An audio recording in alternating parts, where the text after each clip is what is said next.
Lily, now why don't we talk about our radio advert? Because surely there are form conventions for a radio advert. Right? Of course there is. There's Yeah. conventions for everything in life. Okay. I think. I don't know about that. But radio conventions, which is what you're asking about. Mm-hmm. Well, first of all, we all know radio adverts are short. They aren't like TV adverts where you sit there for about half an hour waiting for your TV programme to come on. Normally they are about 15 seconds to a minute long. This is a convention that we actually did follow because our radio advert was about 40 seconds. 40 seconds.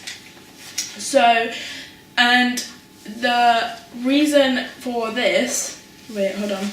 I forgot what the question was, so I don't know how to word this. Why is it shortened better for independent? You just hold that. But like, yeah. Think about the cost of advertising space. Okay. The reason that our radio advert was so short is because it really appealed to our low budget.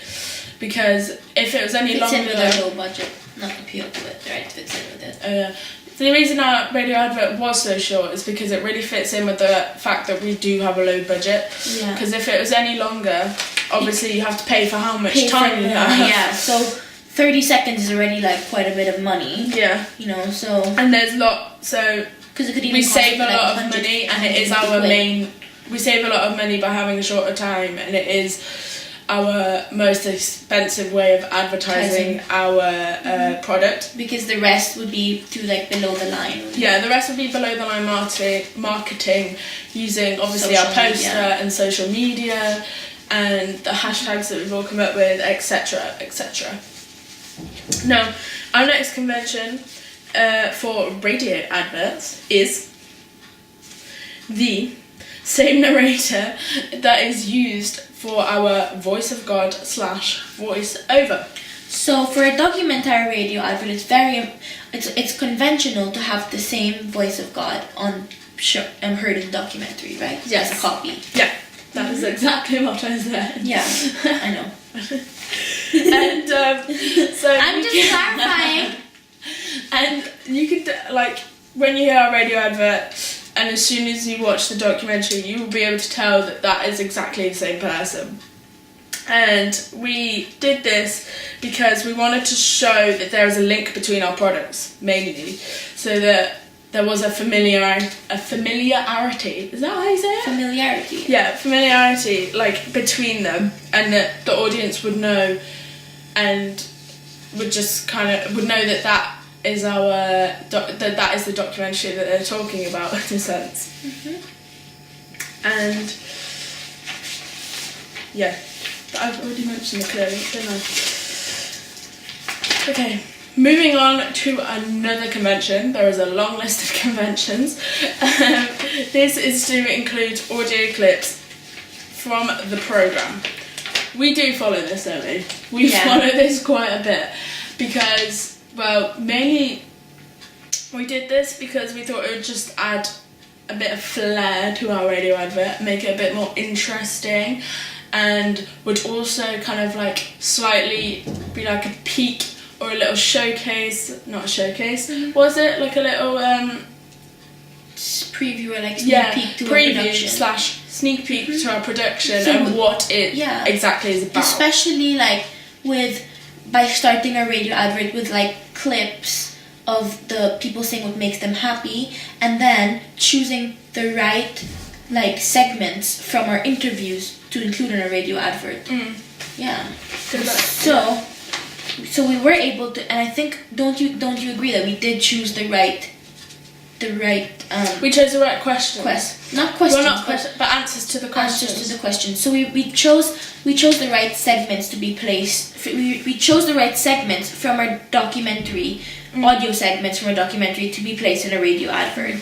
We did, and I think when you listen to the advert, don't you think it just kind of, as if I was a non-involved radio listener, didn't know what the product was, it would make me think like, what is this going on about? Yeah. Do you know what I mean? Like at the same time, like right away through the It doesn't tell you right away what Yeah. it is, so that's really important, I think. And just because it's like, it's just asking you these weird, or you're just hearing these weird answers to this question Yes. that you have no idea what the question is. yeah. So it's just kind of like, wait, what is this about? By doing this straight in a radio advert, we're already like providing our target audience with a form of intellectual pleasure as well, and it also kind of makes them Makes them think. makes them think, which applies to like our thinkers, because Yeah. they want to learn how to think, especially by adding the questions. They want to learn more. And not just this, obviously. but the clips that we did choose kind of imply that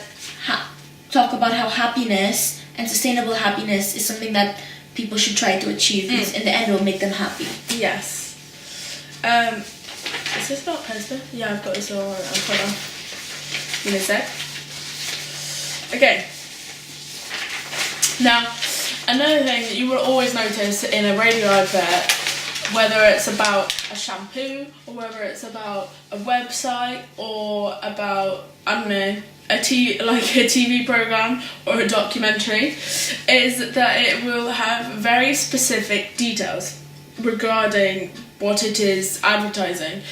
And we obviously clearly follow this convention because our radio advert states the title, which is always a good start, and when, also where it can be viewed, and therefore this provides the audience with the key information to be able to watch our documentary in a short period of time, and just how they can access it and where they can go to access it, i.e. YouTube, just places like that. But we stated kind of where they can watch a documentary, as we stated it's part of the BFI Film Festival, so they know that it's going to come out on that film festival in 2017.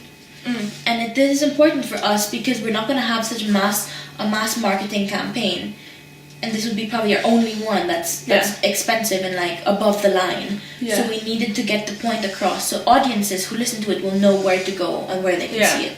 We had to make that a vital point, as you said, because we only had 40 seconds anyway.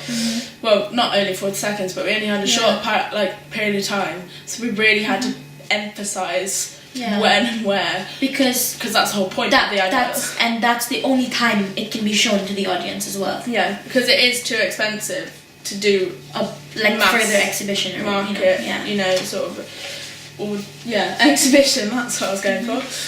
And finally, we would like to draw your attention to the music that we play in the radio advert. This is actually a convention, even though it is very happy, and you wouldn't just kind of think of it as being something that is always placed in a radio advert. So obviously we follow this, as I've said, because our music is catchy and kind of sticks in your head. In some sense. Yeah. Upbeat. It's an upbeat score. Upbeat music bed. That's what it is. The point of using an upbeat one was mainly because it would link to a subject, and it really draws in on happiness and keeps that idea of happiness, and it keeps the attention of the audience throughout the radio advert. Even though it is a short thing, we kind of have to keep it going. Yeah. Do you know what I mean? And so by having this upbeat music score, it already links to happiness, because we associate upbeat and happy music to happiness. Yeah. As I said. Also, an important fact is that if you're hearing this music, you're more likely to obviously listen to it and tune into what the advert is saying. So obviously that goes back to when it is mentioning key things like when and where, because you're already listening to the music. When that fades into the background, you're going to be listening even more, because you still want to carry on listening to that music. So whilst it's saying when and where, you're really listening, basically. Exactly. And it kind of makes you remember what information you've heard, because you remember the music, you remember what's being discussed. So I think that's good for a radio advert.